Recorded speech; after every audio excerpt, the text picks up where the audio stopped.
smile, that's all we want. You.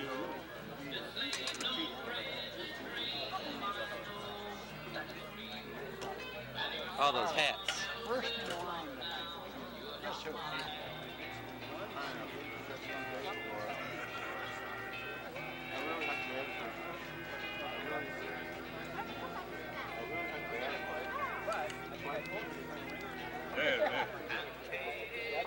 Now I can see what I'm eating.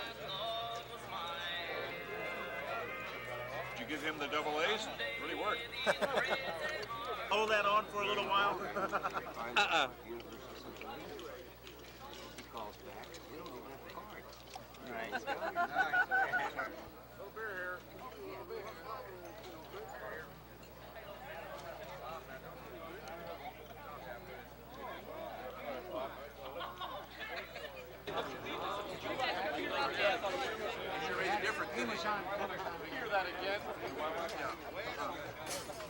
Oh no, that's Brock's job right now. Yeah, Brock, and if Spahn.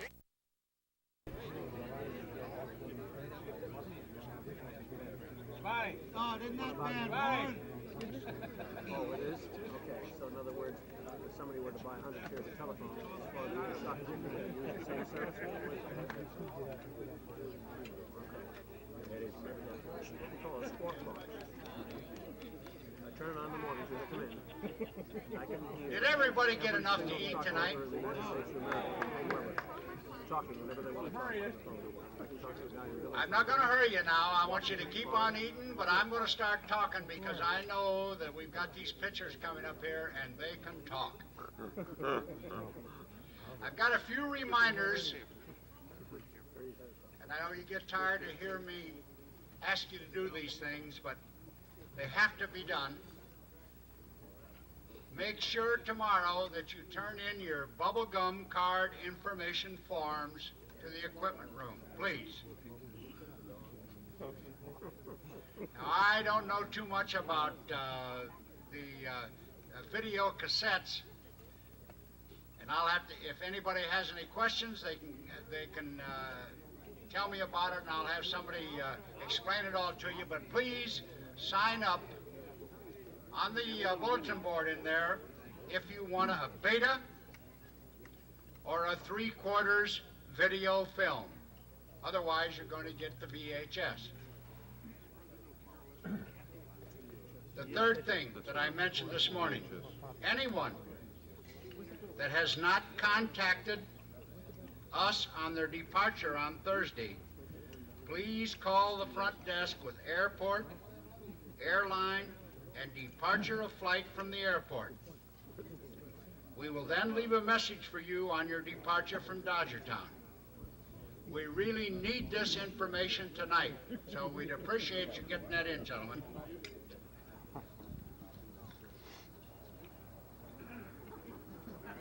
Now tonight, in your room, both the campers and instructors will have evaluation sheets. Please fill those out and bring them to the clubhouse with you tomorrow. They really help us put on a better camp the next time. Thank you, Lee. We would like to, this is a big one now, we'd like to have all of you campers dressed at 9 o'clock tomorrow, that's a half hour earlier, so that you'll be over in Holman Stadium, so we can have our group and team pictures. We want that game to get started on time, so please be on time for us. Now, there have been a lot of them ask me about that pass list for the game tomorrow. This is the big game tomorrow.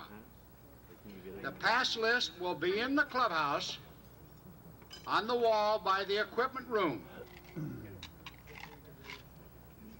Sign the number of passes you need and tell the people that are receiving the passes to report to the press gate, which is down the right field line, and they'll just walk into the ball game. And one other little note, that we'd like to have all the Hall of Fame instructors for a short meeting tonight after this is over in the Campanella room.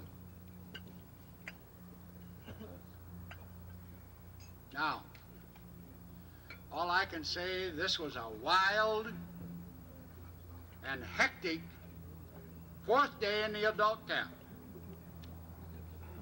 I gotta say, the competition, as it has been in all the other camps that we've had, was really fierce. We saw some near fisticuffs. We saw players get knocked over. But that's as it should be. This is a competitive game. And there's nobody, I can't think of anybody, even Ernie Banks, that likes to lose. That's just as it should be. But you got to remember this. There's always going to be one winner, and there's going to be one loser. Now, and I know the losers are going to look for some alibis or excuses, but usually, when you lose, it's a total of a number of mistakes that you made as a team. It's true. No, Now, as I say this, I want to explain a rule, because I know there were a few people upset, and I've got the big shoulders. I love to take those excuses. For four years, I've been taking them, and I love to have them. Our young coaches, and let me ask everybody, is there anybody here that's really did, these young coaches do one hell of a job. They're not here tonight, but I'm going to talk about them tomorrow night at the awards dinner. We put them in a tough spot. We really do. We ask them to go out and pitch when the arms are tired. We're trying to save the pitchers. We have very few pitchers. We ask them to pitch, and they go out and they get shelled, and they get hell when they're not bearing down, and they get hell when they're bearing down. So it's a little tough for them. And today we had some fellows that were critical of one of our instructors catching. That is one of our rules, that is the only position, pitching and catching, is the only two positions they can play, and they never bat. They can be used as pinch runners, and that's that. Somebody, where's Warren Spahn sitting? Okay, Warren, I want to know where you are. Okay, all right. crying at the middle table. Well, anyway, tonight, I've got to say this. We've got a brand new leader. You know that this is 3 nights in a row we've had a different leader, and that's great. That's the kind of competition we like to have. Vero Beach, under their manager, Robin Roberts, and his staff, came back and they won a doubleheader. Am I speaking too loud, Francis? Okay. They came back and won a doubleheader. This puts them out in front. Now, the championship rides in their own hands. As all they have to do is to beat San Antonio tomorrow, and they're the champions.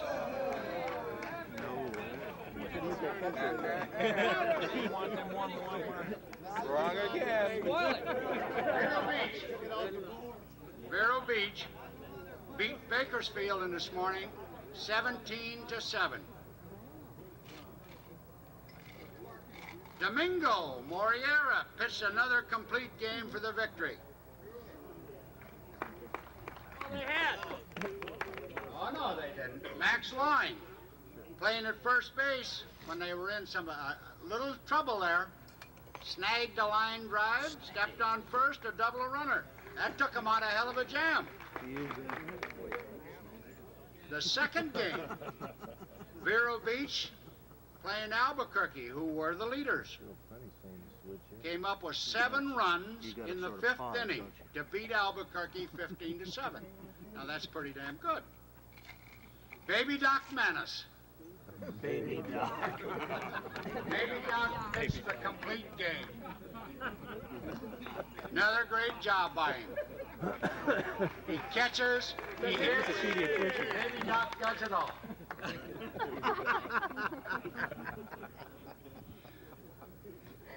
The Potato Head Award winners tonight for the Vero Beach Ball Club is a fellow who played very well defensively at first base. had 2 hits, a single and a double. J.B. Egan. J.B., come on up here.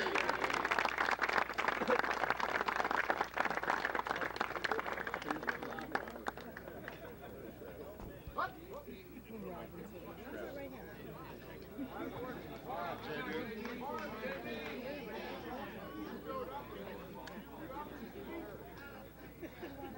In the second game for Vero Beach, Oh, is that a the Spark Plug was a catcher, and I didn't see this, but this was explained to me, and I'm going to explain it exactly how they told it to me.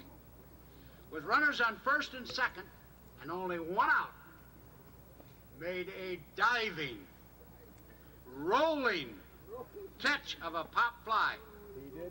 He had 2 hits, 2 hard hits, an RBI, and when I did see this, he looked like Lou Brock, stealing second and third on consecutive pitches. Barry Hennessy.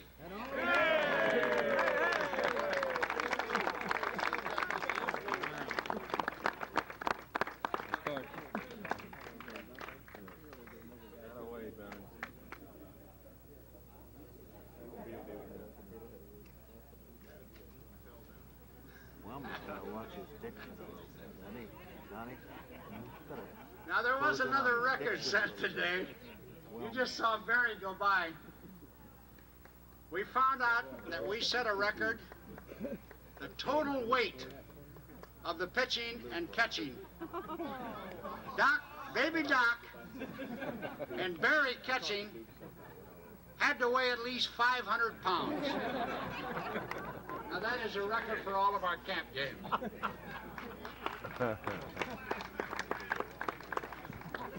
Albuquerque. 300 of them.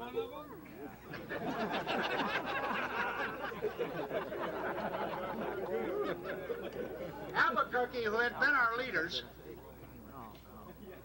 before Bakersfield knocked them off the other day, they split their twin bill. And I'm really shocked and surprised. I really don't have a communique from General Drysdale. He was a little upset out there today, I'm sure. But they beat San Antonio in the morning, 13-3. It looked like they were rolling on and they were going to be the champions all the way. But they lost the nightcap to Vero Beach.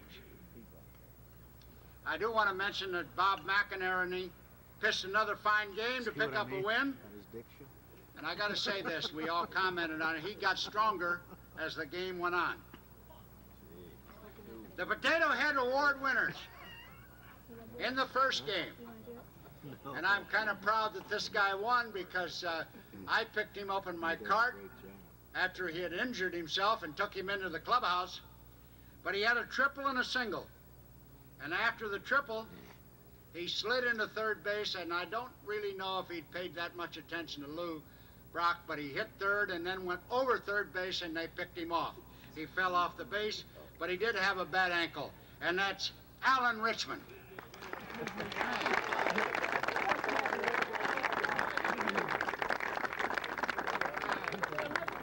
Boy, he's walking pretty good tonight. That's another tribute to Bueller Strasser.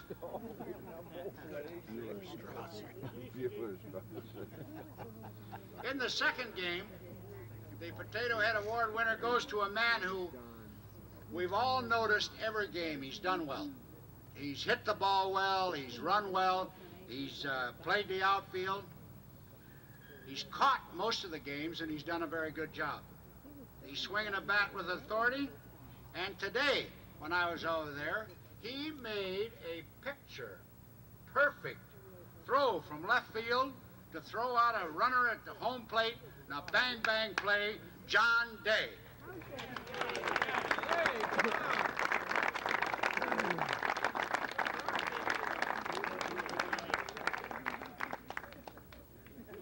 You have to fight your way through those guys.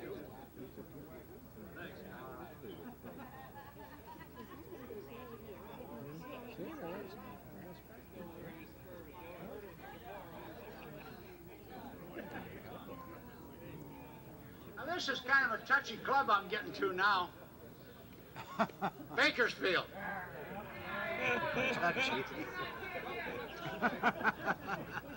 Yes. Without saying that manager Spahn's team had a rough day, to say the least. You know, yesterday they were on top of the world, right, Spahny? You think you had a little letdown today? Wait till tomorrow. This is your story. You go ahead.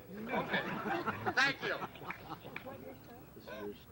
They lost to Vero in the morning, 17-7. And then were upset by San Antonio, 11-7. In the nightcap.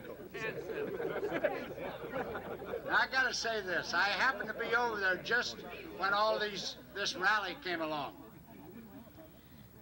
But the leading run scored from second base on a picture-perfect play, a double play, bases loaded. Let me set this situation. The bases are loaded. A ball is hit back to Ralph Rollins on the mound. He turns and throws to the catcher, Will Roper, at the plate. He turns and throws to Mark Nyberg at first base. But the winning run scored from second base. Way to go, Will!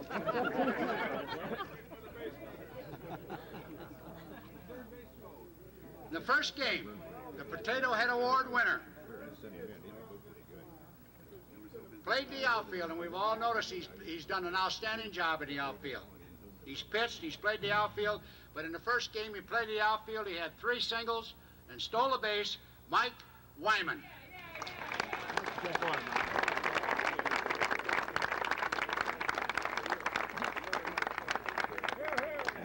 you go, Mike.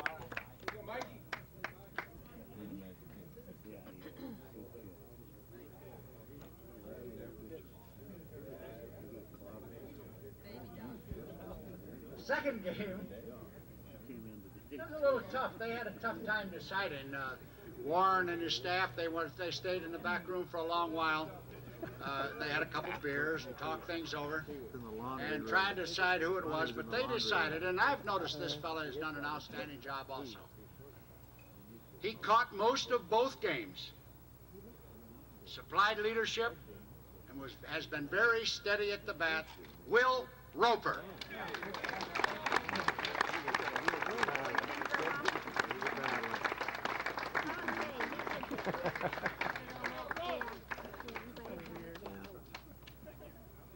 Boy, Will.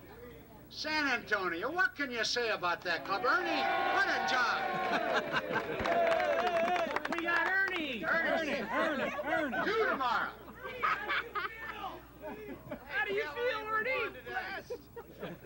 They split their game today, but it was the first game they've won in the Grapefruit League.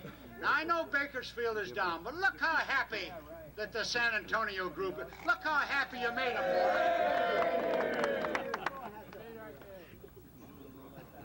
They lost the first game in the morning to Albuquerque, but they were setting things up. Now, tomorrow, they've got a job. They're playing the leaders. They're playing Vero Beach. Vero Beach, I heard tonight, thinks they've got it easy. No way. This club is coming. They're going to be a problem for the rest of the clubs. The Potato Head Award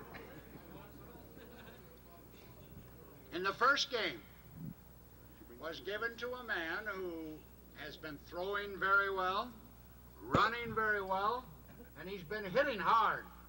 Hard. He had a long triple in the first game today and caught a fine game. Sam Gifford.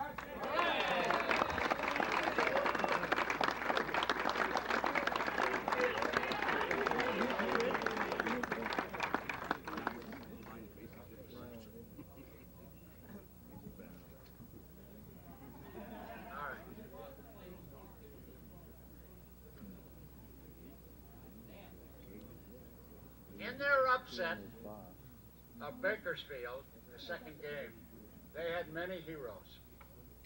And Ernie Banks told me he had a tough time trying to pick a winner.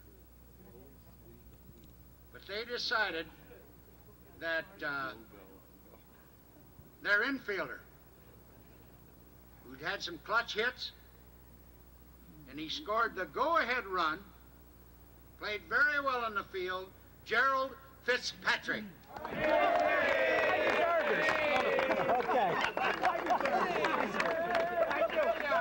God, is he excited?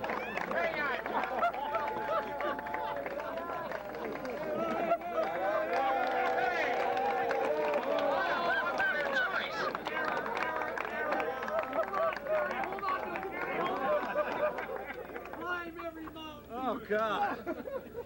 I don't believe it.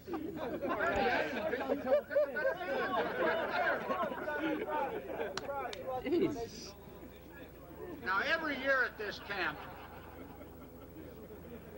this camp, we try to present one special Potato Head Award. And tonight, we're going to present one. We're giving it to a man who has not missed any innings of any games. He appears interested in everything we're doing on and off the field. He has been unable to play in the games because of a recent illness.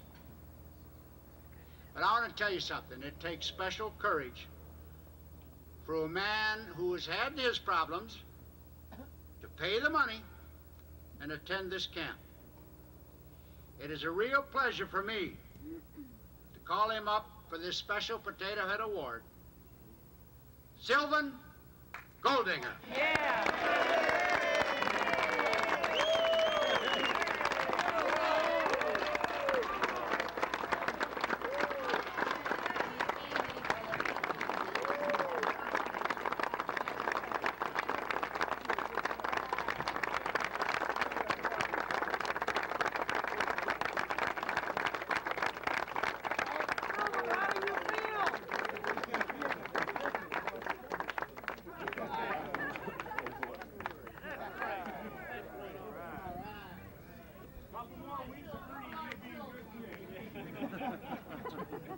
That's great. Sylvan is attending the camp with his son Jay, and we're just tickled to death. We've had in the past a number of father and son players here, and we are really glad to have you here.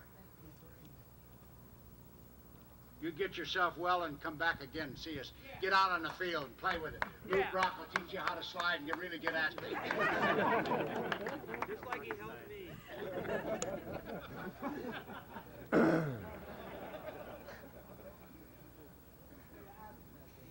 I'm kind of begging for time a little bit because I'm waiting for a special visitor here and he hasn't arrived yet, so I'll just keep talking a little bit. But I got the stats tonight, and again, when you find the stats, if you find some mistakes, please come see myself or Craig, and we'll get them straightened around. But I do want to I went over them tonight after they turned them into me, and going into the final day, final games tomorrow morning. Let me read off some averages for you. Richard Anderson is hitting .750. Wow.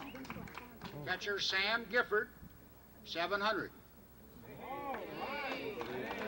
John Darlson, 643. Junior Marquise, 625. Frank Jacobson, 615. They were all on the And tee. Mike Wyman, 600. So they're going into the final day for the batting title. That'll all be decided tomorrow. Now, tomorrow night we have our awards dinner, and I want to tell you about this. We have some like the Cy Young Award and the hitting title and the trophies for the winning teams. Those are very serious awards. But we do have some tongue-in-cheek type awards, you know, that funny. We hope they're funny type awards. We hope that you fellas will all kind of accept that. Go along with the things, you know. And we don't want anybody getting mad at us.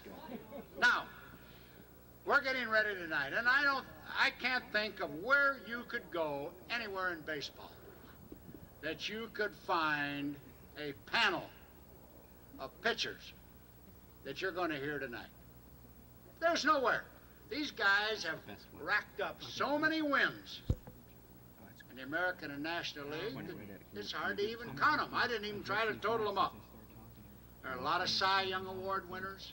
These guys are fabulous.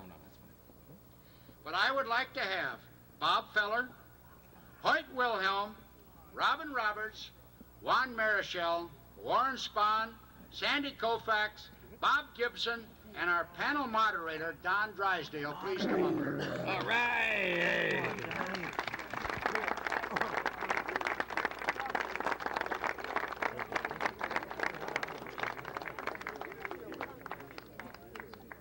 Now, along with them, Lose. I think I hadn't lost a game in 30 years.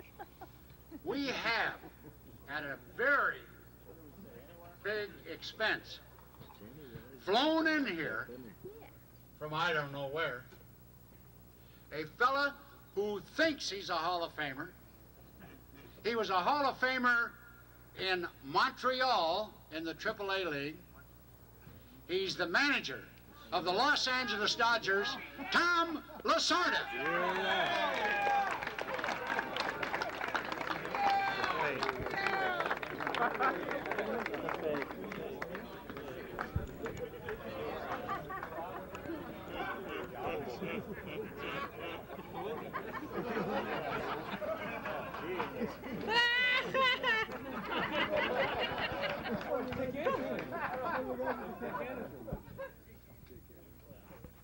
I would like to really thank everyone for coming here tonight. This is really a very good bleeping dinner. And today, there was one camper who never pitched Major League Baseball, as I didn't, and he found out what it is to lose everything. And with this, I think I'll probably end my speech and turn it over to those who really know what they're doing. Thank you very much.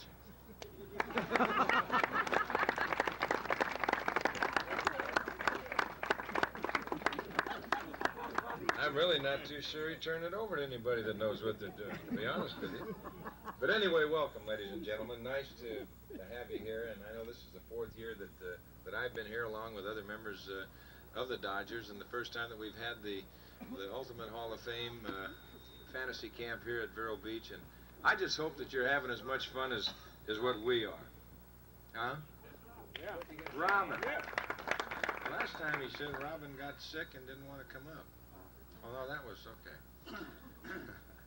But anyway, we have had a ball, and we got a long way to go. We've got another game tomorrow, and as Guy said, why the championship's still on the line, so everybody get their rest tonight or not get their rest, whatever you decide what makes your work best, you know. It doesn't make any difference to us, what the hell. We've done it both ways, so you try and figure out what's best for you, that's all. Right, buddy? Okay. But you know, one of the biggest things that I've learned here in these fantasy camps is the definition of the word anxiety. And I just want you all to kind of think about it a little bit. The word anxiety. I'm not going to get into the thing that Ernie Banks talked about last night. But think about anxiety, and all I'm saying is when ball hits bat in fantasy camp, what the outcome really might be. And you know that anything can happen. But what we're going to do right up here with these guys, and I want you to think of questions. But first of all, you know, there's a lot of the guys here in this camp that you haven't had a chance to really talk to per se. And we've changed it around a little bit yesterday where you got to come onto the field and meet some of the other guys. But I'm going to go down the line real quick and just let them tell, number one, where they're living now, what they're doing, and go on down. We'll come back through a question thing, a little thing, back on, and then back out to you guys. So be thinking of something. But right now, we're going to go with Hoyt Wilhelm. Hoyt, well, wait a minute. We don't have, what the hell is that? What is this? Mr. O'Malley didn't pay his bill. They did better than that. Here, you can share that. Hoyt, you can't talk into that. Okay, I live in Sarasota, Florida, just about 150 miles across the state here.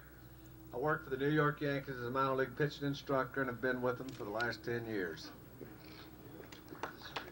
All right, and the next man, of course, and when you talk about Hoyt, you're talking a man who led the American League and the National League in ERAs, and plus everything else that he's had to stack up on his name. But the next gentleman is from the Dominican Republic, and I'll tell you one thing, if you had to pitch against him, you knew you were in for a day's work or night's work, whatever it is. Juan Marichal. Juan?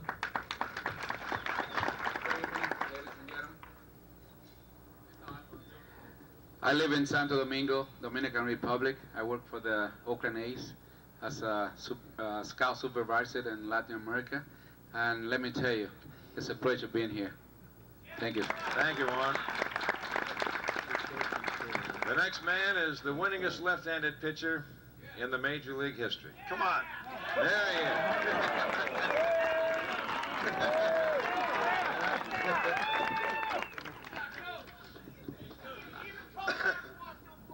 That's exactly right. Everybody wants to applaud when you talk about Warren Spahn. Spahny?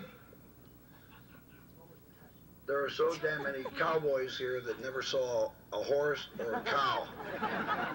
I'm going to take my hat off. I am sitting next to my hero, my idol, Sandy Koufax, the greatest pitcher that ever lived, except that he did it in such a short period of time.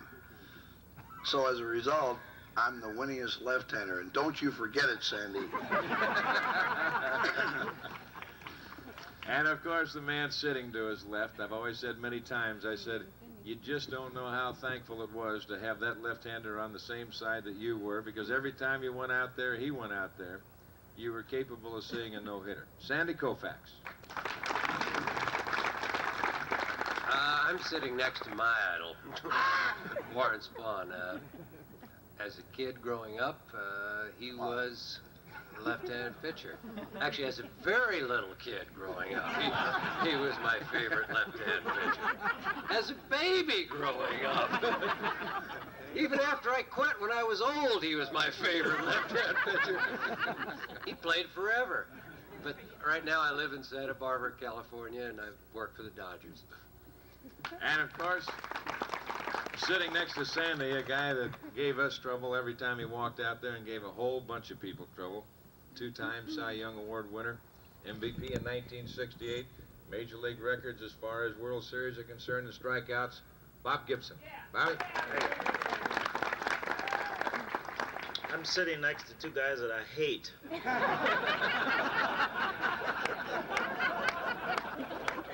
I always got beat 1-0 by both of them. I live in Omaha, Nebraska. I'm working for KMOX, a radio station in St. Louis, Missouri. I haven't been able to get involved with the Cardinals yet. Neither has Brockett or a whole bunch of people that I know.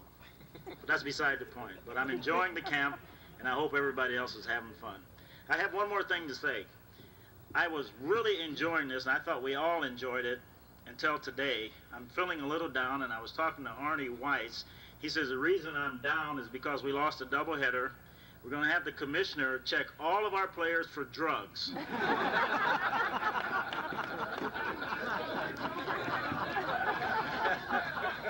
And of course, sitting next to Bob is another Bob, another Robert, and you know, it's got to mean something when you think to yourself or your family thinks about how a person has been gauged by every other pitcher that has ever played this game in the major leagues. And that's exactly what has happened to Mr. Bob Filler. When they call him Rapid Robert, everybody who ever threw a fastball of any significance was always gauged to this one man. Bob, nice to have you here.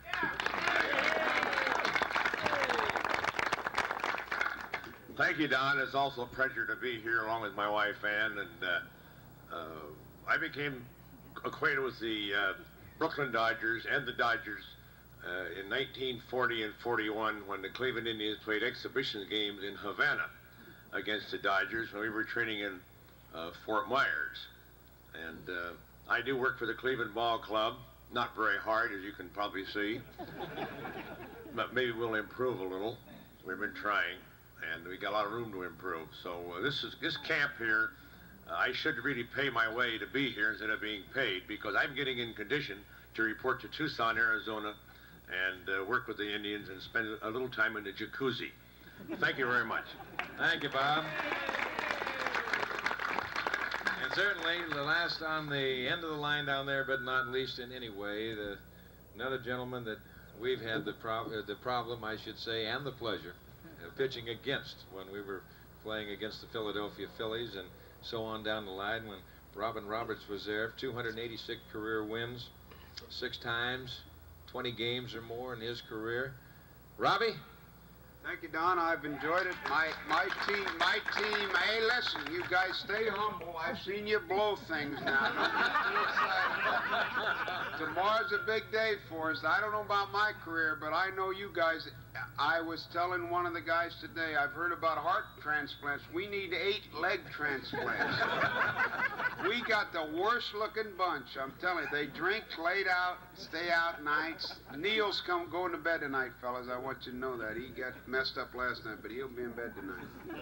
I have an odd feeling. I've always had an odd feeling. I was a basketball player in college and a third baseman in high school and a football player. I was a jockstrap from the word go, and I've always enjoyed it very much. And I never had the feeling that I was a pitcher like these guys are pitchers. I just showed up and they gave me the ball and I got at them, and I never had a whole lot of technique, but I did have a sincere desire to win the ball game, and I really have enjoyed my career. I've enjoyed being here with you, and I am now with the Phillies. Now I'm going to tell the minor league pitchers to just throw the hell out of the ball. That's what this means. Bust your ass, right, fellas? That's my signal. Thank you very much. Okay, guys, again. Hold it. I'd like to introduce the moderator. He's not a broadcaster. He's one hell of a right-hand pitcher in the Hall of Fame. Don, tell him where you're from and what you're doing. Well, I live in Rancho Mirage, and I broadcast for the Chicago White Sox, and this year they asked me if I'd help them a little bit in their pitching, so that's exactly what I try and do. But it's fun, and I want to say one thing. Think about a question, because I'm going to go back down the line one more time, and we're going to go through. I'm going to ask them a little question of my own, and you think about something that you want to come up, because one thing leads to another.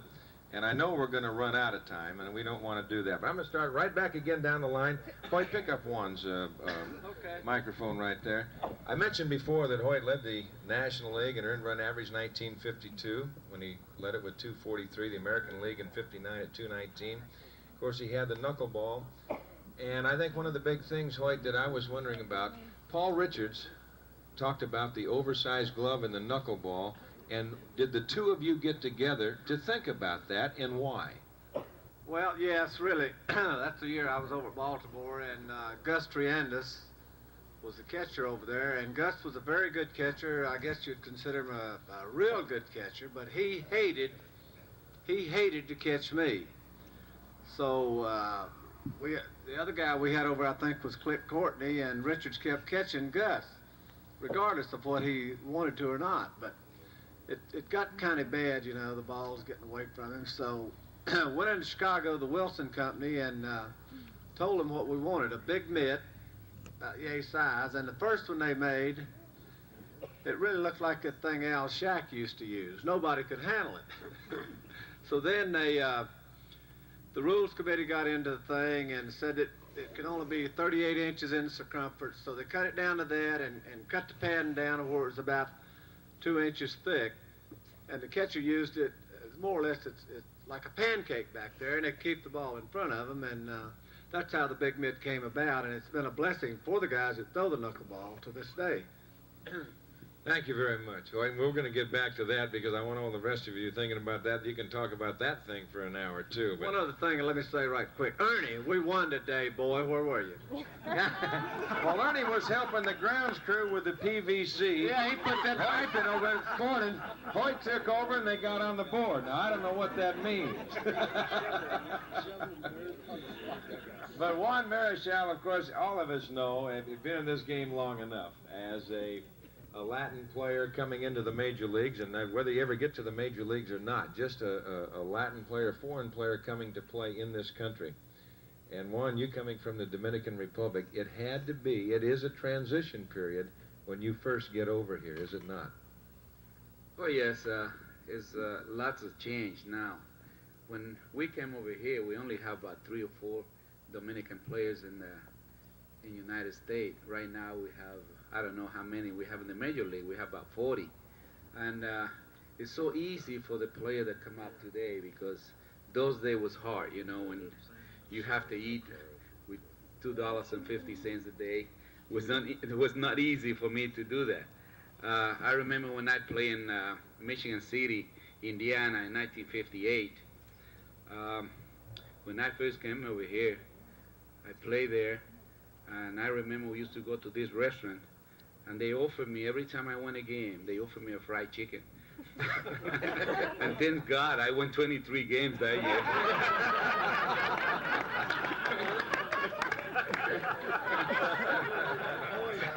Well, that is one way to eat. So that was the only way I can get by, you know.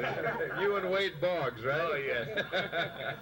Spahn, you know, when you first came up, you did not throw with the same style. And How the hell would you know? Because I saw pictures of you.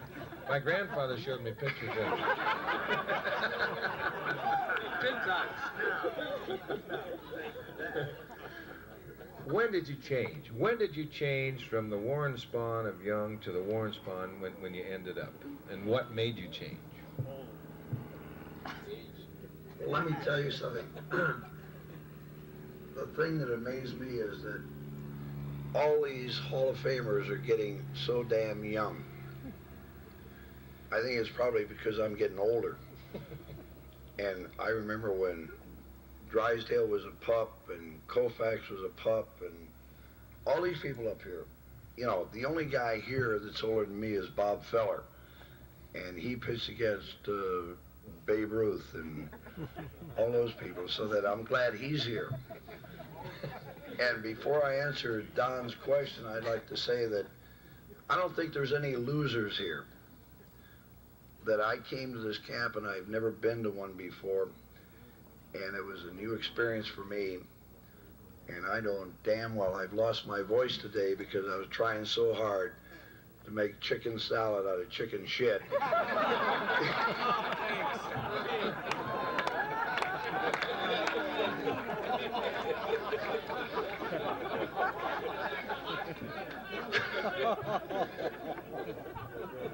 But I think the point I'm trying to make is that you guys' enthusiasm has rubbed off on us, and that I've enjoyed it so tremendously, and that my life is richer because I've been here and been associated with you guys. And this transition he's talking about is that when I came to the big leagues, I guess I was a high fastball pitcher with a change and a curveball. And the hitters tell you a story. And when those son of a guns started hitting that high fastball, I came up with a screwball. And I found out that it was a hell of a lot easier to get 2 outs for 1 than striking people out. So I think there were about 3 different facets of my career. The one that was a high fastball pitcher, maybe to the shitball pitcher. And I'm very proud that I played baseball for the 21 years I did. And I've grown to know the Dodgers that I've hated for all my life since I've been here. And I found out that they're super guys. I learned to know Bob Gibson, for an example, that I hated. And he's a pretty great guy. And all the people who are sitting up here are pretty special people. And I'm just glad to be here. And I hated that we lose today, and I'm a lousy loser. Thank you. Thank you, Spahn. You don't win 363 and lose a whole bunch, I can tell you that. But, Sandy, you know, I think one of the big things that people, possibly from Southern California, read of how things turned around for you, and it, you know, it was kind of on a, maybe a flight, I guess, from here to Orlando, because 1961 to 1966 with a record of 129 and 47 with 4 no-hitters, 5 ERA titles, 3 Cy Young Award titles to his name. And it turned around, and it was amazing how it did turn around. And I know a lot of people don't know that story. Well, I really don't know why it turned around, Don. there's a possibility that I grew up. But I think what you're talking about is we were playing a B squad game one spring here, and we really had a B squad. The only name player we had on the ball club in that day was Gil Hodges. He was going to play first base and manage the ball club. And batting practice, he got hit in the head and he got taken to the hospital. So there goes our one name player. And Ron Fairley played first base for the first time that day. And went over to play the Twins. And went over there, and there were supposed to be 3 pitchers on the airplane. And 2 of them missed the airplane. And we get over there, and I'm it. I'm starting the ball game, and I guess I'm going to finish it. So Norm Sherry was the catcher that day, and he said, hey, let's try something different.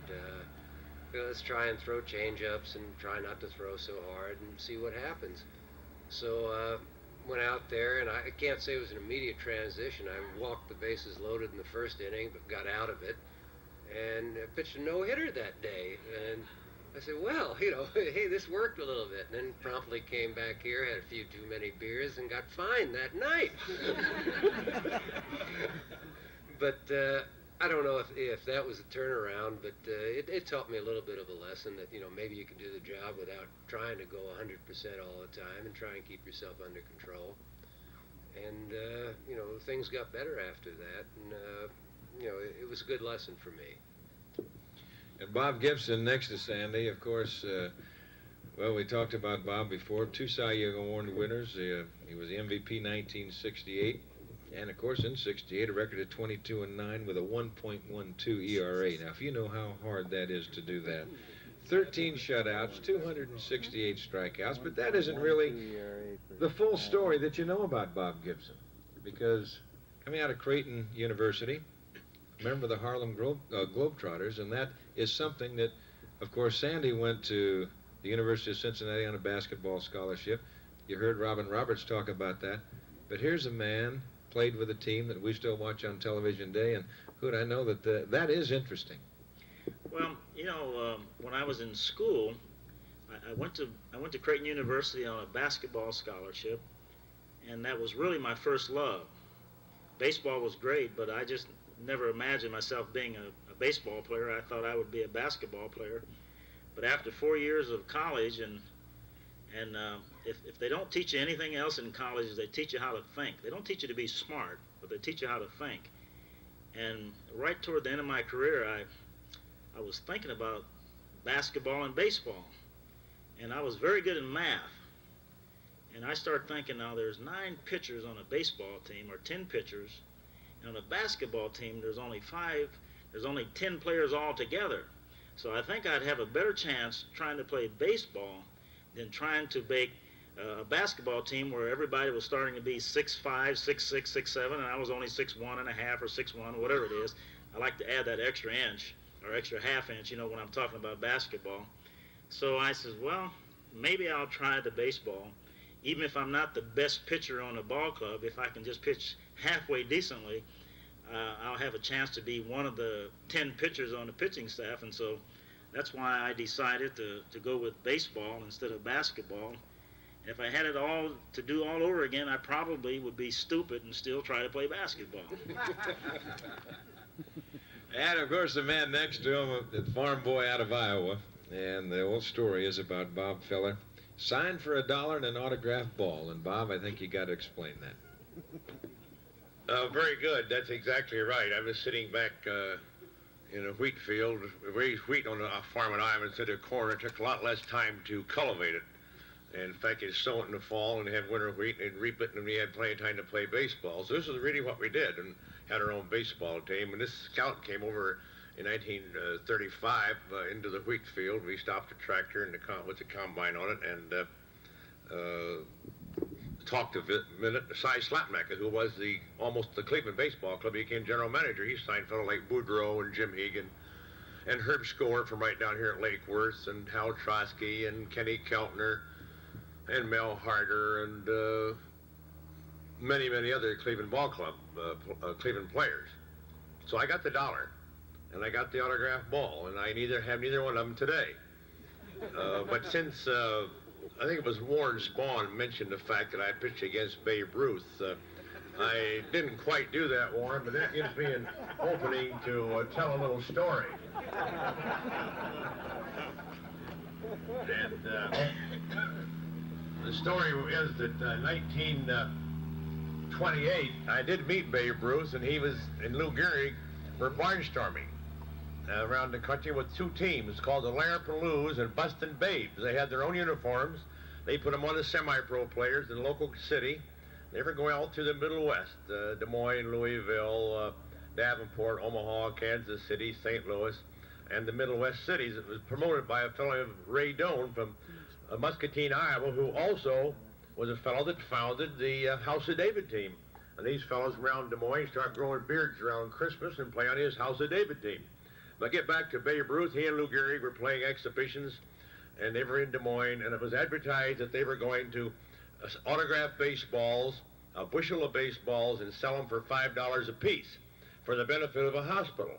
I wondered how I was going to get my hands on a baseball, how I was going to get to $5. So I got a bright idea. I got an old 1921 Dodge truck out, took it out in the alfalfa field with a hose and put it over the exhaust. I pulled down the spark and the throttle and pulled out the choke, and it smoked like hell.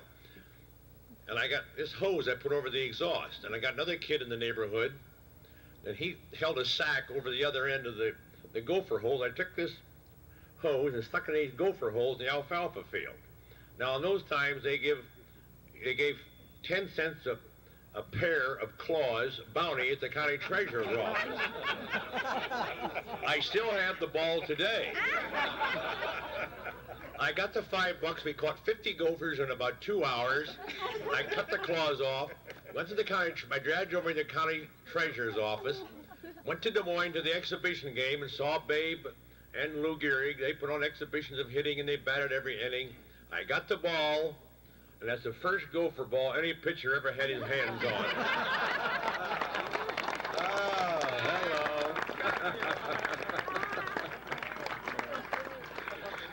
Well, Robin Roberts,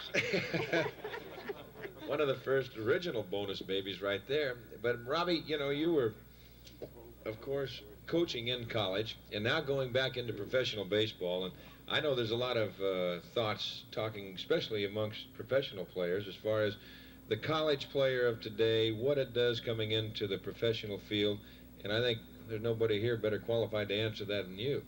First thing, Don, the thing about the colleges that I noticed, I was there 8 years at South Florida, and I probably, in those 8 years, saw probably 10 kids that could play big league professional baseball. The thing that the pros have always signed the real good baseball players out of high school. So it's college baseball cannot be compared to football and basketball, where they let all the kids go into football and basketball. And the one thing that hurts college baseball is the fact that the kids, well, Dwight Gooden was a boy in Tampa that I'd have loved to have at South Florida. And I talked to him, and he said, Coach, if I go to college, I will come to South Florida. But I don't think I'm going to college. And I think he made a wise choice not going to school. But the one thing about college baseball is they do lack the quality that it takes to be a top-notch Major League professional baseball. I did have one outstanding kid. He came to South Florida. Well, he's a junior now, and he's eligible for the draft, and he'll probably be the #1 draft choice, maybe in the he could be the #1 in the country, but probably for sure one of the first 10 taken. His name is Scott Heeman, and it's interesting. We're all here tonight, and remember that name, Scott Heeman. He will be a Major League Baseball player. There's no doubt in my mind, barring a serious injury, and there's just very few people that have that kind of outstanding ability that most of us and most people that are in the major leagues. The difference between the ordinary guy and the guy at the ultimate camp is just flat out ability. You guys bust your ass when I raise my hand, right? But you don't quite have it. You know what I mean? You're not going to make the Dodgers this year. Although we did have one guy walk in today that's got a chance. I'll say that for you. Let me say one thing, Don, before I leave. Let me say one thing before I stop. Of all the people here, I don't think anyone has had the opportunity that I've had. I was in the stands in Springfield, Illinois, when Bob was 18 years old. He was making a trip around to different ballparks, and I got an autograph from Bob Feller when I was about 12 or something. He signed a piece of paper. I got in line because everybody else was in line, and Bob signed it, and I probably lost it before I left the ballpark. But I remember distinctly him being there and getting the autograph. I never saw Bob Feller pitch. Now, of all these other guys, I've seen it, but I never saw Bob pitch. I saw Bob Gibson come up when he came up with the Cardinals, and I remember somebody saying, well, he's fast and he's good stuff, but he doesn't finish ball games. Now, that was the first thing I heard about Bob Gibson, which was wrong. I saw Sandy pitching batting practice with the Dodgers, and they said he'll never be a pitcher. He can't throw strikes. I saw Spahn in 1952 when he was washed up. That was when he won 250 games after that. I saw Hoyt Wilhelm when he came up with the Giants in the relief. First time I ever saw Hoyt, their catcher's diving all over, and there's no way he can make a major league. Nobody can catch the ball, let alone hit it, you know, so I knew he wasn't going to last very long. I saw Juan Marichal's first game in the major leagues. He pitched a one-hitter against the Phillies. Clay Dalrymple bounced one over Juan's head, and it's the only hit he gave up. He struck out 10. I did have a hunch he had a chance. And I saw Don Drysdale. He came up, what year did you come up, Don? 56? 56. He came in. The Dodgers, of course, were a tough club. They had 155. But I saw Don, and I cannot tell you, I'm a jockstrap, as I said, and I'm a great fan of all athletics, but to be able to realize that I watched all this act, I enjoyed it so much to see all these guys and to watch them, and I was strictly a guy that enjoyed it very much, and to see them all grow up, I saw, my guy will ask me, who's the best pitcher you ever saw? I said, if you're talking 5 years, it's got to be Gibson and Koufax, and you flip a coin. You take one, I'll take the other, we're even, I'm telling you.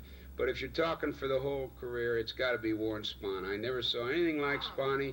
He won all those ball games, and I must say, the last thing I must say to you, Spahn got a lot of batters out, and everybody used to call, he's got a funny looking nose, and they used to call him you lucky hook-nosed bastard. He won his 300th ball game, and I remember we were in Chicago. We were coming into Milwaukee. He beat Chicago, I think, for his 300th win, and I got a baseball, and I wrote on it, you lucky hook-nosed bastard, and I think he still got it today. Thank you, Robbie. Well, I'll tell you what, we got you warmed up. You got to have some questions now, and if you don't, well, I'll guarantee you one thing, we'll start it all down the line again. Here we go, right here. For Juan, you mentioned something at breakfast, which I think everybody would like to hear. Stand up. When you were in the Dominican Republic, you mentioned something at breakfast. You lost a doubleheader. Why don't you tell everybody what happened to the team? Well, when I was 17 years old, I was pitching in my hometown, Monte Cristi. So I had to face the Dominican Air Force team that came to play Monte Cristi that day. So I beat them 2-1. So the next day I received a telegram from the Trujillo Sun. He said, please report to the Dominican Air Force as soon as possible.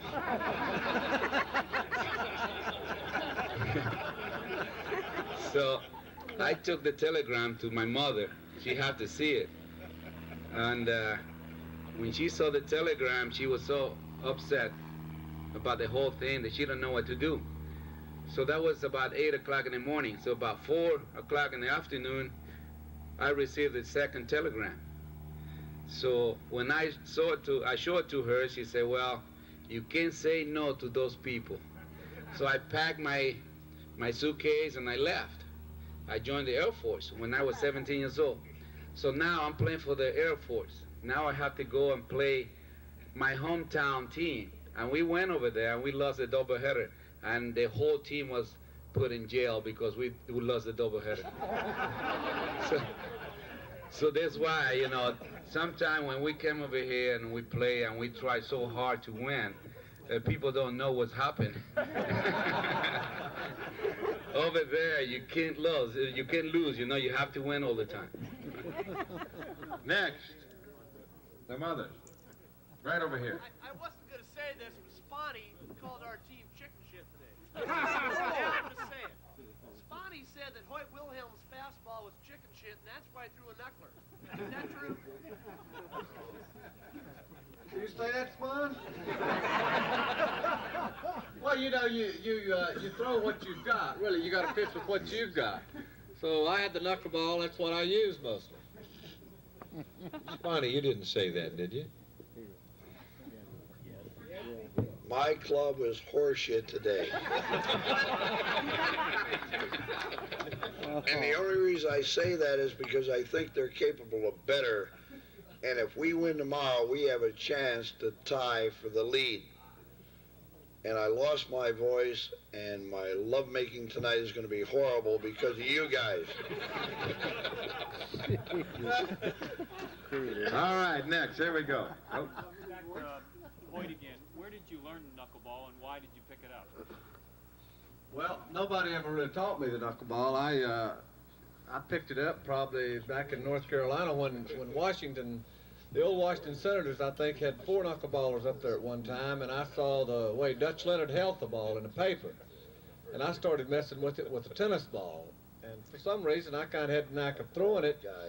And like he said over there, I never did have a great fastball, so I just kept working on that knuckleball on my own until I got, you know, decent. I don't think anybody ever masters the knuckleball to the fact that you can throw it like you can a fastball and have the idea of where it's going like a fastball. But what I did, I worked at throwing into a zone, in a strike zone. I didn't care who the hitter was.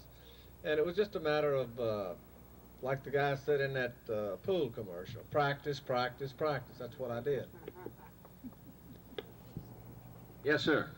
I'd like those pitchers who lived and died by the fastball to maybe give us some idea as to how fast they were told they were during the peak of their careers. How hard could they throw?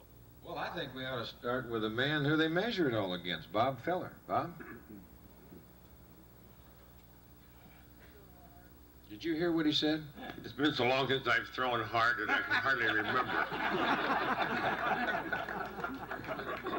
I'm glad you clarified that.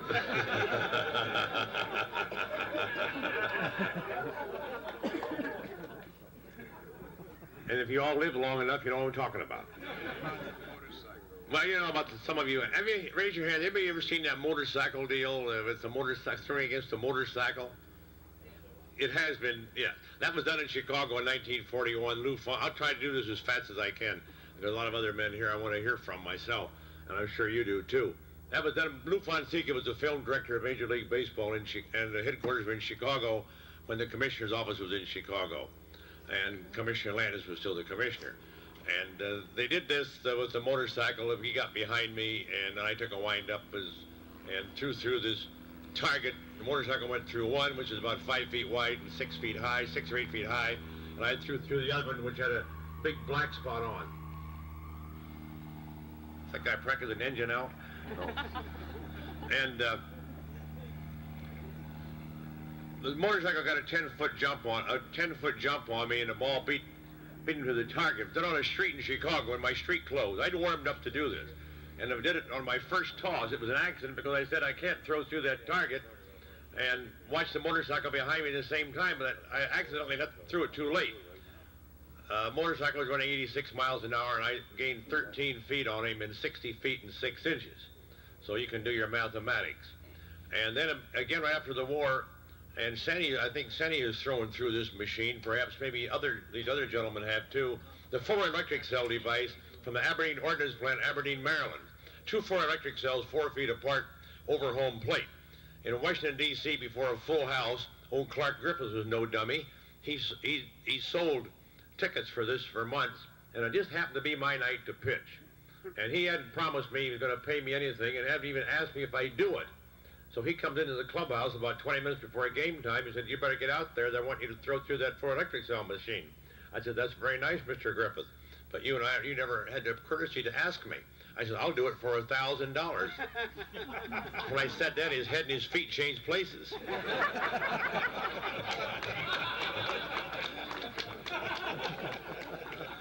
I said, Settle for 500. Robin's got a pretty good guess. He says 500. No, I said, "Mr. Griffith, you've been a great asset to baseball, and you're a friend of mine, and you're a friend of all baseball people. I'll take 700, but it must be in my lockbox before I leave this clubhouse." And he did. So I threw through at 98.6, and I walked up and threw through it as close as I could get, a point-blank range at 117.2. and this was the average speed would come out practically the same as it did with a motorcycle, 107.9, the average speed. And so that, but you couldn't maintain that kind of speed for 9 innings, maybe not even 2 or 3 innings.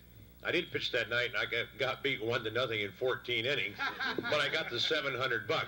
And I think that Walter Johnson and probably Sandy Koufax, and maybe there's others that probably could throw just as hard as I could, but I also had a pretty decent curveball. Yes, sir. There's no question about that. And, of course, the man sitting next to you, Robin Roberts, had the high heart of it. Robbie, were you ever clocked? I was clocked by some batters. You know, there's a couple, I told you I was a jockstrap. Those 4 knuckleballers for Washington, that's trivia. It's Johnny Niggling, it was Mickey Hefner, it was Dutch Leonard, and Roger Wolf. Now that's trivia, isn't that? I know all those guys. The only thing that upsets me about this camp is I'm on Sandy Koufax Boulevard and Jackie Robinson Boulevard, and you know, for about 10 years, I never missed a series against those guys. And I never was that fond of them. And my wife and I walked down Sandy Koufax or Jackie Robinson Boulevard to go eat breakfast, and I can hardly eat breakfast when I get Well, you know, there's 2 ways of judging fastballs, I think, in the eye of the hitter or the beholder, whichever way you want to look at it, because you can look at a fastball like a Koufax, or you can look at a fastball like a Gibson, or say myself, it might tail a little. But Sandy, you were clocked, and I think they're 2 different sets. If you were never clocked. No, I was never clocked that I know of. I don't remember the radar guns. I never threw in. No, we didn't have radar guns. You're right. And Robin Roberts doesn't look like Eggs Benedict to me either. Hey, Don, I must tell you, being in college coaching, they have 2 guns that they clock these pitches with. And it's so funny because one gun clocks 4 miles an hour faster than the other. And you know, when they're on ABC television or anything else and they say Gossage throws 92, they never tell us which gun. Now, the guns, I don't know the names of them. I was not big into that with the kids. If they had good stuff and got batters out, I didn't care how hard they threw. But there are 2 different speeds that they register. And those guys don't explain that. A guy throwing like Gossage, he comes in and, or Nolan Ryan nowadays, they throw 95 or whatever they throw. And another gun will say 90. And I've seen the 2 guns operate, and they are about 4 or 5 miles an hour difference. The one thing I do know is that when we pitched, so often when a guy was really fast and his ball didn't move much, we say, hey, we'll get to him, you know, because he's fast, but he won't last, they used to say. But the guy that really was effective, Sandy and the rest of these guys, their ball had a little pop to it. And that doesn't register quite as much, that movement on the gun, than it does if it's straight. I know the one kid that pitched in the Olympic team, I was involved with it, he threw 92 miles an hour. His name was Pacilio. He signed with the Reds. And there are 4, a kid named Blanchard, who's coming up with Kansas City, was like 88 or 89. Pacilio was 94 miles an hour, but he threw like a shot put, you know. It didn't vary one bit. And that's the one thing about guns that is misleading. The thing that, the movement takes a little bit off the register as far as the miles per hour goes. Hoyt? And another thing, remember, the gun has never got nobody out. But it can shut you down. We have these young pitchers, you know, I work in the Yankee organization, they always want to know what they threw on the gun. What am I throwing? What am I throwing? I said, buddy, that gun has never gotten anybody out. Don't worry about it. Hoot, you ever been clocked? Bob? No, I really haven't. When I came through, I think at the time they had some type of impact machine. It didn't really register the miles per hour as much as it measured the impact, the ball hitting against whatever it was, rubber or whatever, and they could tell how fast the ball was traveling then. And they tried to get me to throw into that thing several times, and I wouldn't do it. And the reason I wouldn't do it was because I really didn't care how hard I threw, and I didn't want the hitters to start measuring, comparing me with other pitchers. Well, this guy's throwing 92, and this guy's throwing 94, and Gibson throws 94, so we ought to be able to figure this out. I wouldn't throw into it just for that very reason. As a matter of fact, I didn't like to talk to guys on the other team. I didn't want to know anything about me. I went to all-star games, and I had catchers come out to me and talk to me on the mound, and I wouldn't talk to them. Because I knew after the All-Star game was over with, I was going to have to face them in the next week or so. And I remember distinctly Joe Torre. We were in Minnesota, and we were playing the All-Star game in Minnesota, and Joe Torre was catching, and Tony Oliva came up to hit, and he was notorious for liking to hit a ball down and in or wherever it was. I don't remember.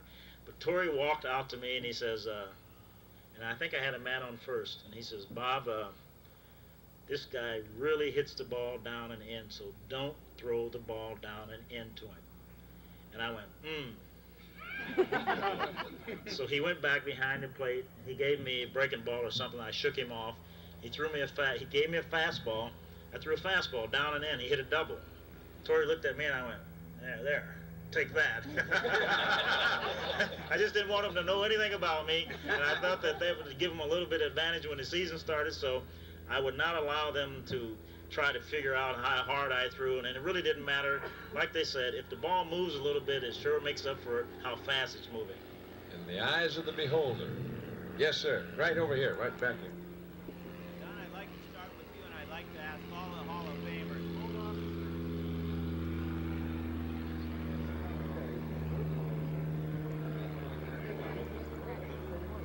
Don, I'd like to start with you, and I'd like to ask all the Hall of Famers. With today's salaries, does that cause a little bit of irritation with you with the high salaries that all of the major leaguers are getting? Does the salaries today bother us? Well, no, I don't think it doesn't bother us. You'd like to be in that position. There's no question about that, but I don't, there's nothing we can do about it. You take the arms up here and, Christ, we wouldn't get nothing. You know, I mean, it's one of those things that, it's being in the right place at the right time as far as I'm concerned. As far as the players are concerned, get what you can get and go about your business and do what you can do. I feel sorry for management, in my opinion, and once they decided on that word arbitration, all they did was put, instead of one foot in the grave, they put both feet in the grave, and they're going to have to live with it, that's all. And I don't know how they're going to get it squared around, but as far as I'm concerned, do what you want to do.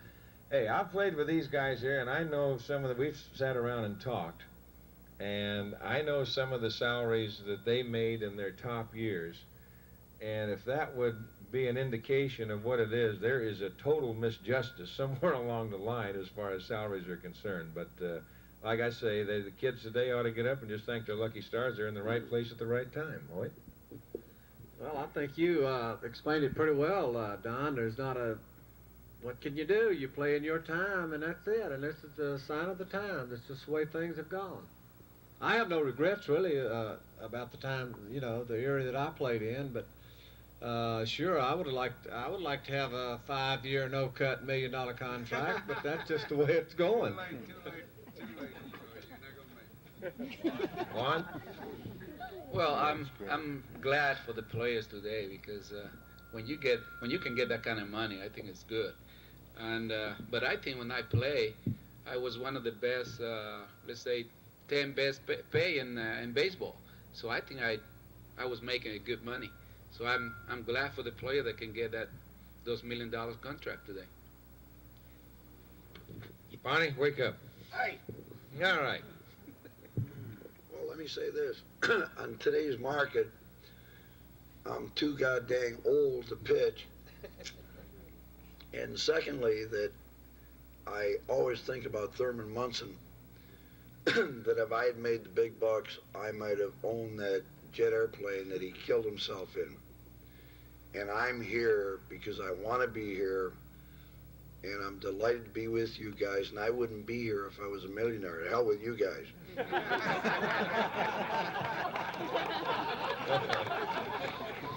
Sandy? I think everybody said about the same thing, and I think it's a reflection of all sports. When you played sports, when we were playing, it was what you did till you grew up. Sooner or later you knew you were going to have to get out and go to work somewhere. But it's changed today. If you're a successful athlete, it's a lifetime career, and it's just a change of the times. Gas was 17 cents a gallon at those days too. Everything has changed. Bob? Well, I don't think that I could add anything else. I've been talking to a few of the guys and about what the guys make today and what we made, and certainly when I pitched, I think I was probably one of the top 2 or 3 paid players in baseball. More than I did. Well, you were older. And still are. And we made the money according to the times that we lived in. And you know, the way I explain it is, you know, the good Lord decided He wanted me to be born at a particular time. It has nothing to do with what's going on now. And if He wanted me to make $6 million, I probably would have born 30 years later, but I wasn't, so why worry about it? That's good. Bob?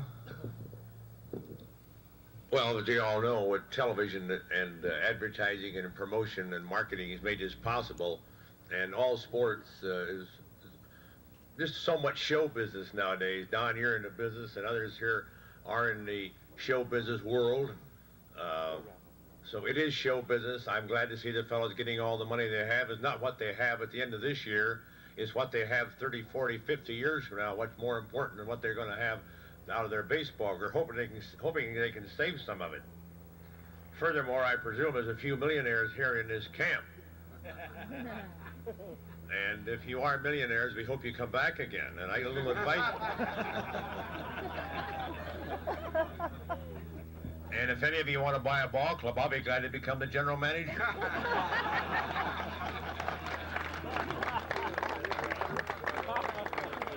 Well, I always think, Don, that I'm not, you know, there were 8 teams in each league when I broke in, and the black players came in, Jackie and Henry and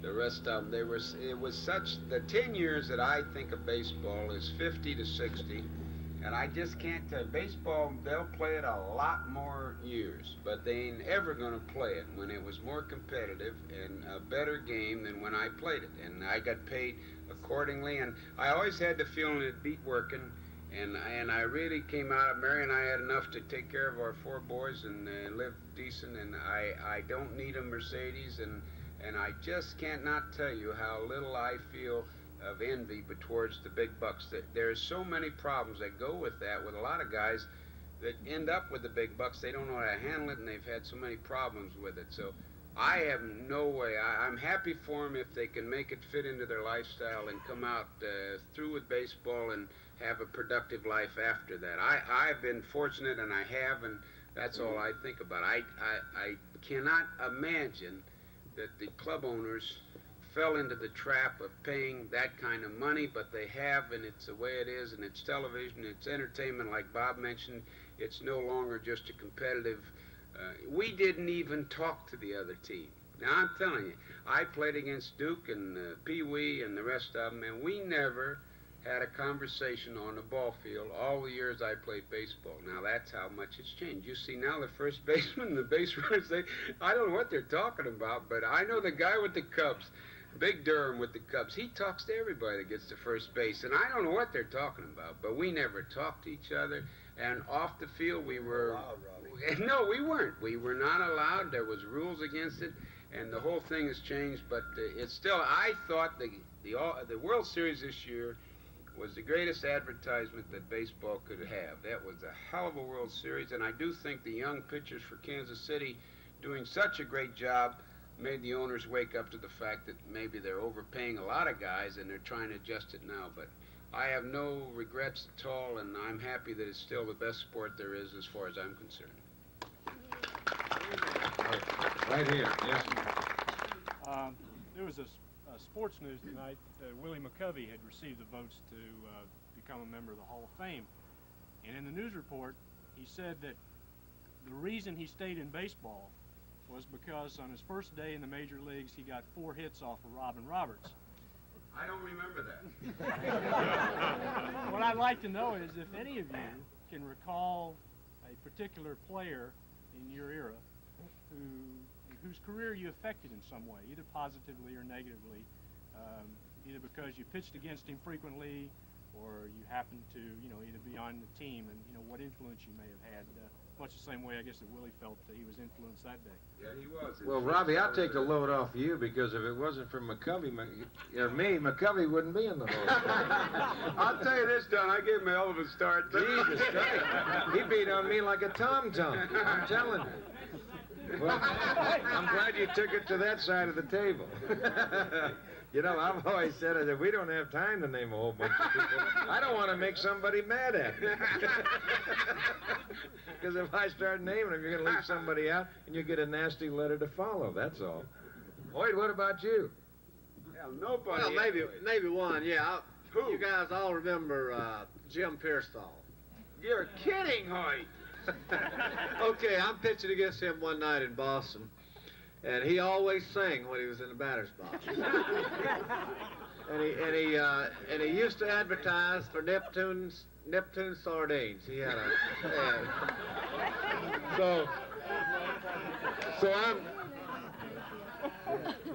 I had played against him in the American Association, so I knew some of his antics, what he did. So I look up there this one time, and he's in the box batting left-handed. Well, I thought, what the hell's he going to do now? So anyway, I got him out. He had a ball, popped up something. I got him out. So after the game, a writer asked him why he was hitting against me left-handed.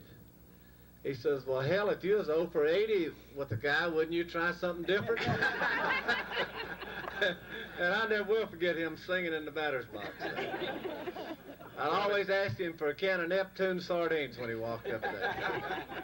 You ought to hear him now. Juan, what about you? Well, I pitch against a very good hitter. His name is Bernie Carbo. I don't know if you guys know Bernie. And for some reason, there's no way he could have hit me. Every time he swung a ball, his bat was flying over the dugout or the stand or whatever. And he was so mad at me that he never talked to me since he played in the National League. So in 1964, I went to the American League, and Bernie Carbo was playing. We was playing the same team. And one day I talked to him. I said, listen, why you didn't talk to me when you was in the National League? He said, well, do you want me to talk to you if you don't let me get a hit against you?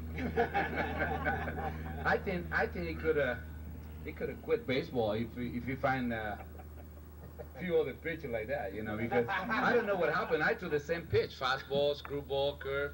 I never got a hit against me. Never. I'll tell you what was fun, hitting off of this guy, trying to watch the leg kick, the arm, the glove, everything coming out in here, and then trying to pick out that little ball. That might have had something to do with it. And you too, Lefty. What, me? Yeah. No. Have I got it? You got it, kid.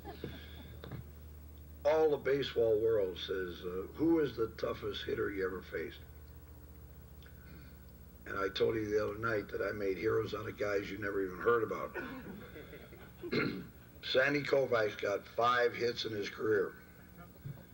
One day in Milwaukee, he beat me a ball game with a home run. The next day, he sent his bat over to our dugout for me to autograph.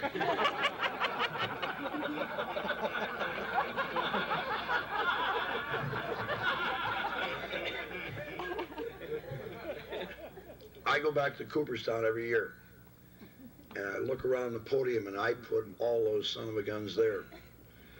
And the one most notable one is Willie Mays. Willie was 0 for 22, and I think Robin was responsible for it. And he got his first base hit and his first home run off me. And I knew before the whole baseball world that he was a good hitter. So I feel like I put him in the Hall of Fame.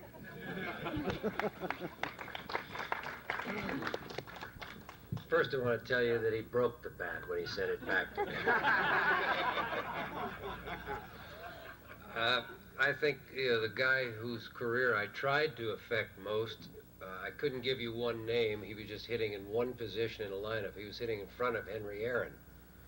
And I just knew I had to get him out because I wasn't going to get Henry Aaron out. So, there was lots of different names in that position.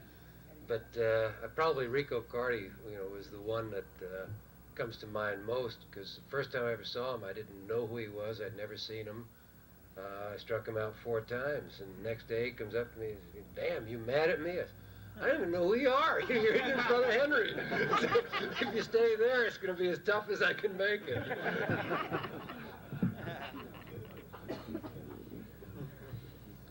Well, I had the same problem with really trying to sit back, because I was pretty much like Ernie Banks. I was a positive thinker, and I never liked to think about the guys that hit me. So I forget about those guys altogether, and I thought about the guys I got out. But if I had to think about it, it had to be a left-hand hitter to begin with. I had no problems with right-handers at all, and if I thought they were going to hit me, I would hit them. I guess Ron Fairley and Billy Williams probably gave me as much of a problem as anybody, and it's naturally because they were on the left side of the plate, and you have to pitch them a little differently than you do right-handers. But I remember one incident where Ron Fairley had gotten 2 hits. He never would hit home runs or doubles or anything. I would make good pitches on him, and he would dunk the ball over the shortstops. He's a left-handed hitter. He dunked the ball over the shortstop's head. He had 2 hits, and, you know, when guys get hits, they could care less whether the team wins or loses. You know, hey, I got 2 hits, out of hell with everybody else. And so I got on first base. I got a hit, and I got on first base. I'm standing there, and Ron Fairley comes over to me, and he says, God damn, Bob, I don't know how anybody ever hit you with that shit you got. I don't know how they ever hit you. And I never liked to talk to guys to begin with, and I never answered him. He was giving me all this polished job and the whole deal, how great I was and how great of stuff I had, and so I never said a word. And the next time up, he came in, I hit him right in the ribs, and I never had to listen to that anymore.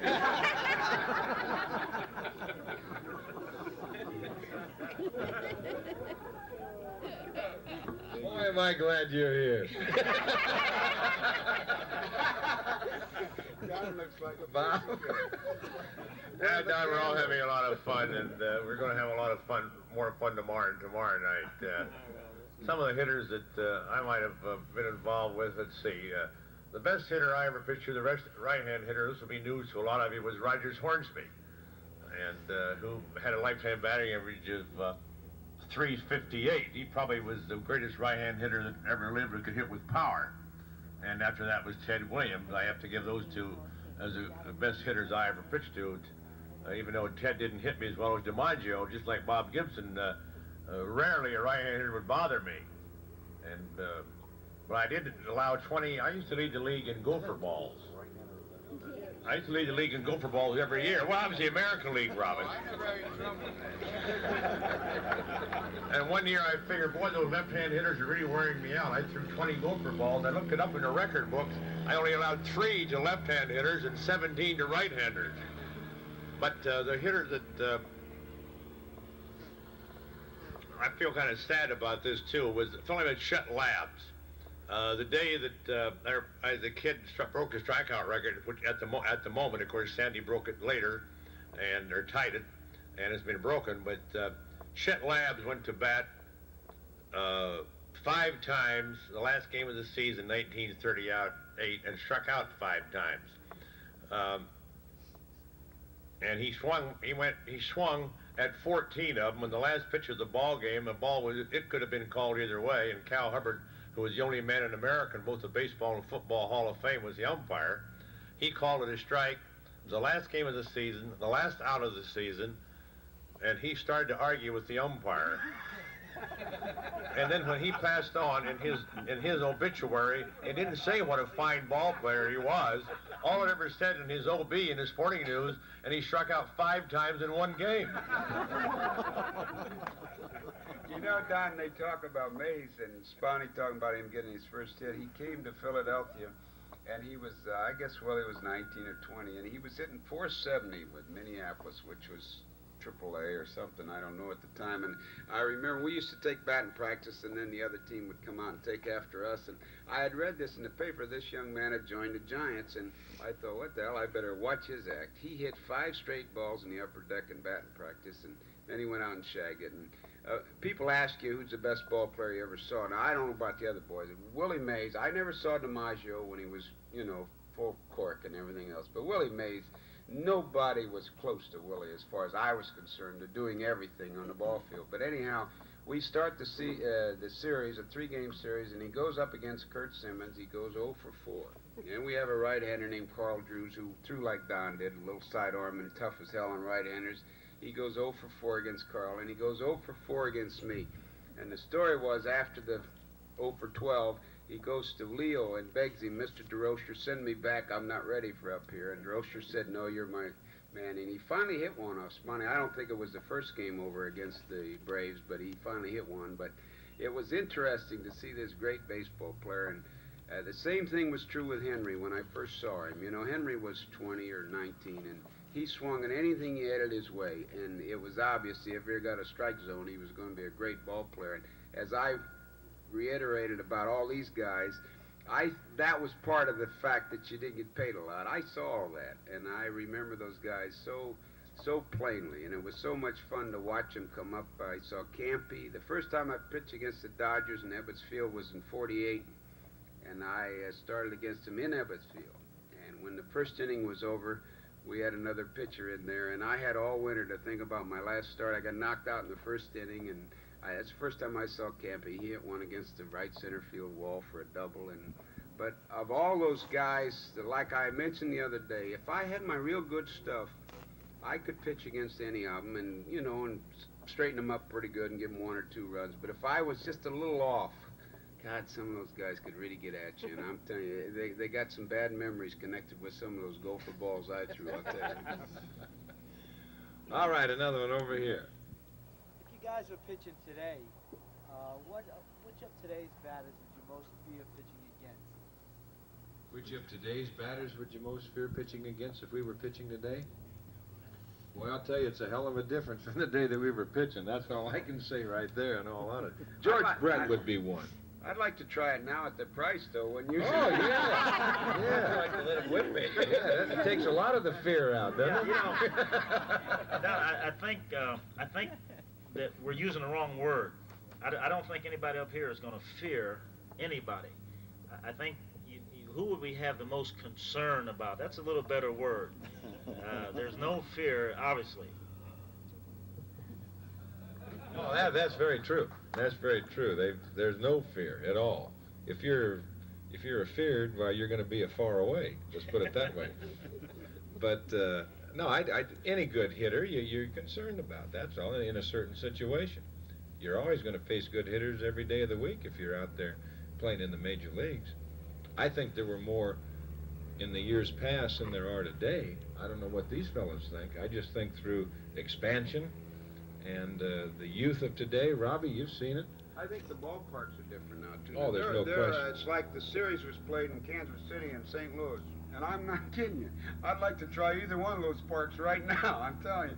Because we used to pitch in Crosley Field and Ebbets Field and Connie Mack Stadium. Of course, Wrigley Field is still there, and the Red Sox. But the ballparks now really favor the pitcher as far as keeping the ball in the ballpark, which was one of my prime concerns when I pitched. But I watched Kansas City and the Cardinals, those two ballparks, and I do think the one thing, Don and Sandy, till they moved the thing up in Chavez Ravine, that was as good a ballpark as you could pitch in also. It was a hell of a, it really made a difference.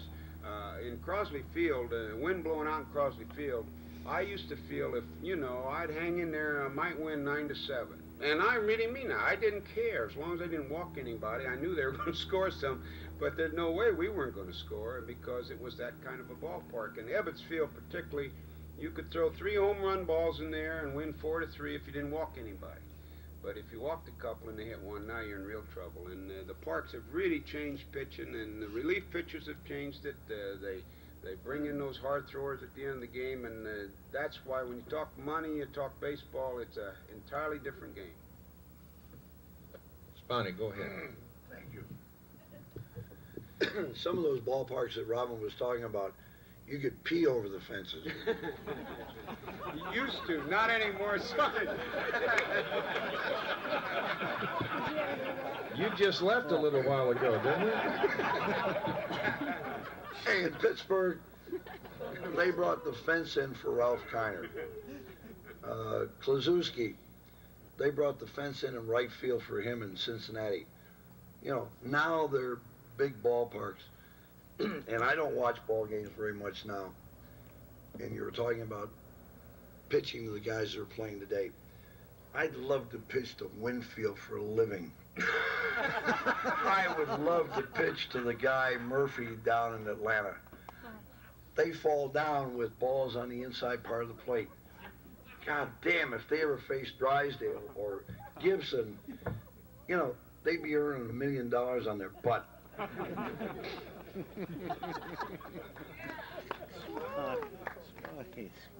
Yes, sir. Right here, bro. Not as general as all ball players, but the Hall of Famers. What effect did the managers you have had on you? Did you sort of just do your thing, or did the managers have any input at all, and did they do any good? Well, Hoyt, you played for a few. Well, yes, I think Leo DeRocher was my first manager in the big leagues, and I consider him. A lot of people didn't like him, but I think the team that we won the 1954 World Series with, I give him a lot of credit because I think he done a hell of a job that year getting it. I think he had the knack of getting everything a player had out of him. He had the knack in those days of treating, you got 25 guys, you got 25 different personalities. And Leo had to me, he had the knack of getting the most out of the players. And I'll tell you a little story since I'm on that. If we got time, first time I came to the Giants, my first at bat, I hit a home run. Okay. Now, I was a good hitter in the minor leagues, but I got to the big leagues. Relief pitcher, especially, you never got to hit much. They usually, you come in and pitch a couple innings, they bunt for you. I mean, you bunt if you stay in the game. They usually take you out for a pinch hitter. So anyway, that year we were still pretty close with the Dodgers in the pennant race that year.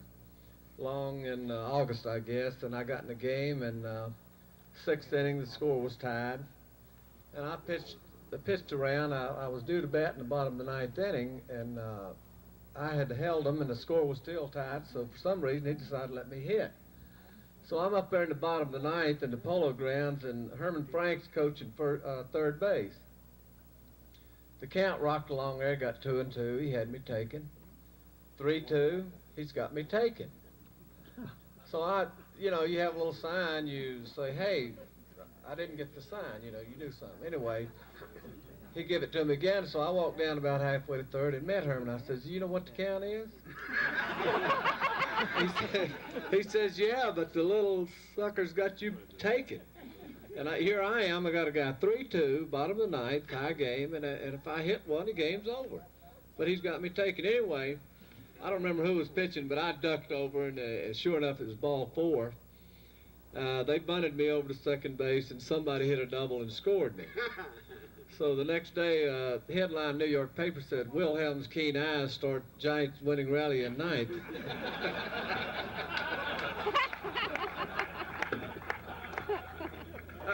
Juan? Well, I played for quite a few managers.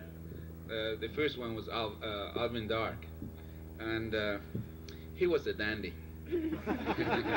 Oh, he was the best man one day and the worst, and then the next day. One day we went a ball game, and we had 6 Latin in the ball club. So we won that game, and he took $300 and gave it to Jose Pagan. He said, "Jose, take the kids out for lunch." So we went out. Man, we had a good night that night. The following day, he fined everybody 100. So he got his 300 plus interest. Oh, he was the best. Plus we have later on, then we have Charlie Fox. Charlie. If you come to the team and he teach you how to feel, how to pitch, how to catch, how to bat, and I don't think he played one game in the major league. but he not at all. He's the smartest one in baseball today. Spahn, you're sitting there contemplating which manager. I'm just trying to think of one of those lousy guys who was the worst.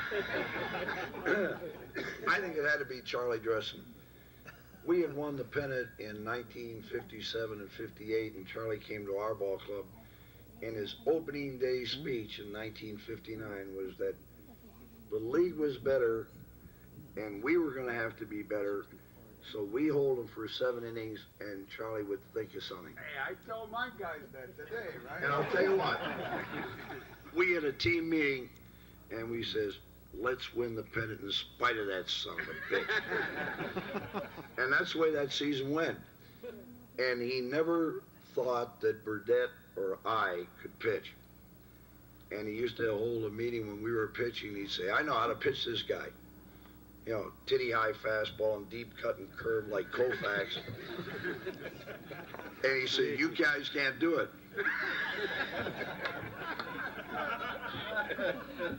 And we were playing the Dodgers, and I think Sandy was pitching this day.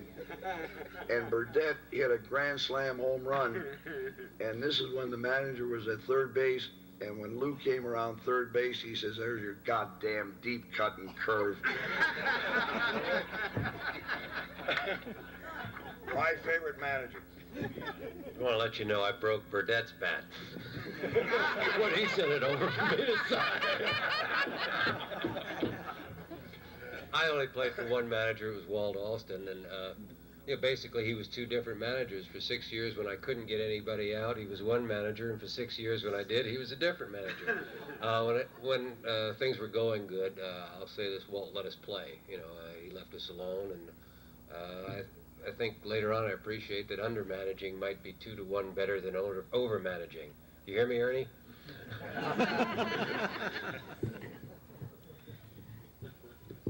Well, I pitched three different managers at St. Louis. And the first one was Solly Hemus in 1959. Solly Hemus told me that I would never, ever become a good baseball player. So you know what I think of him.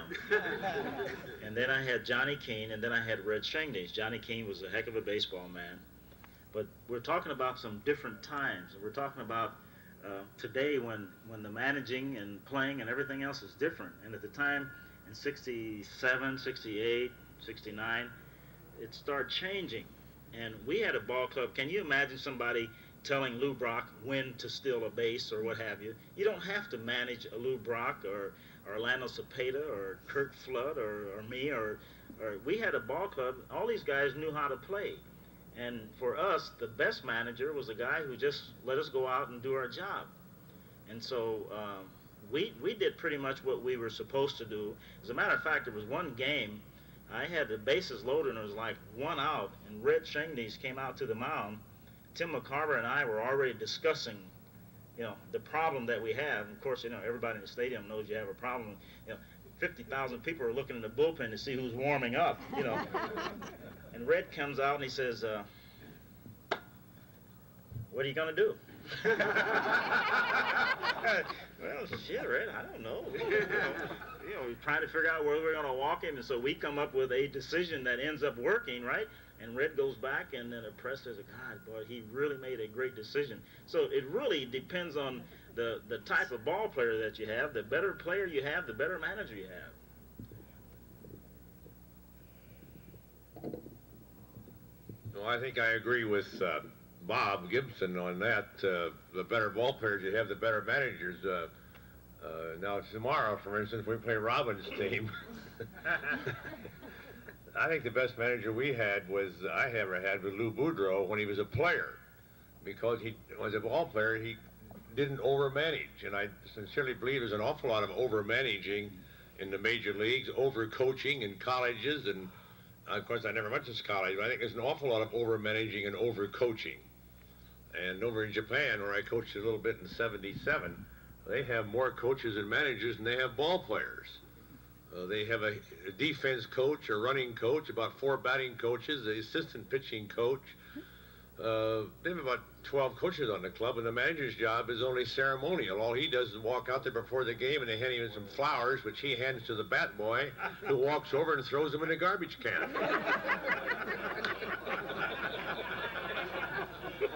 Well, in closing, I'll say this. I knew some very, very, very intelligent managers that I got to know socially as well as professionally in all-star games and so forth. And the smartest manager that baseball's ever had, and there's no argument about that with anybody, it was Connie Mack. He managed 53 years and was never fired. He owned 51% of the stock. I think the one I thought Roy was a little rough on Ernie last night, but I do think the one thing that you got to realize is that the guy that really wins is the general manager. He's the guy that's really the key to the whole thing. And when you have a general manager that can replace Garvey and Say and those kind of people, and they make those kind of moves and keep their team up in the pennant race, that's only good management, and that doesn't come from a manager. The manager is there, and he's an important part of it, but to be on a team that really is organized, I don't think anybody stands for that more than the Dodgers have all these years, the Yanks for so many years before Steinbrenner came in, and the Braves for a certain span there. I don't know how they got all those good players when Spahn was there with Burdette and Henry and Matthews and the rest of them, but so often, no matter, I remember Mayo Smith was our manager, and I really, you break in, I broke in with Eddie Sawyer, he was our manager, we won a pennant, and I really respected Eddie more after he left than when he was there. You do things like that when you're a ball player, but Mayo Smith was, without a doubt, the most confused manager I ever met. He really was, and I'm not, Mayo's dead now, and I'm not, he just was he had no idea. And he won the World Series with the 1968 Tigers and they beat Bob Gibson and the Cardinals. And when that happens, you realize the manager's there, and he's important, but the guy that brings the players in and negotiates the contracts and gets a good team, he's the guy that really counts. And if they're smart enough to have a good organization and keep a guy like Alston for 20 years, that's the general manager that does that. And you can respect Alston or not, but he did the job that they had to have done at that time. And so often managers are much more, they get a lot more credit and a lot more blame than they really deserve. It's the organization that does the job. Gentlemen, I'll tell you what, we're going to have to cut it off here because you guys have got bed check, and we understand there's an automatic 5:30 wake-up call in the morning because Bill Bueller wants to get everybody out of there by game time. But I think, as you can see, that, I've always said through the years that it's been a pleasure it's been tough to play as far as against the competitors that we've had to play against through the years. It's been great to play with your own teammates and people like that, and all of a sudden to come back and get to join these people that you played against and fought with throughout the course of your career, and to have fun in the course of a week and kind of make curveballs break a little sharper and base hits be a little more of a line drive and home runs go 50 or 60 feet further, why, it's a lot of fun. And it's up to you people right here. You make it fun, and we certainly thank the O'Malleys. We thank the Dodger organization for bringing us back. We hope we can do it again. We still got a day to go, so like I say, have fun, and we'll see you tomorrow. Huh? Gibby and I couldn't answer this last night. Yesterday's quiz was about you guys, and there was two pitchers besides Jim Money who were 8 All-Stars, 8 years All-Stars. We couldn't figure it out. I think Bob Gibson was one of them. I don't know. I didn't hear that. Hey, Ernie, that pipe you fixed over there's leaking again, so let's go. 10 o'clock curfew. Good night, That really fellas. helps. Instructors, don't forget the meeting in the Campanella room. It'll be very short. Gentlemen, on your way back, they're going to play a very good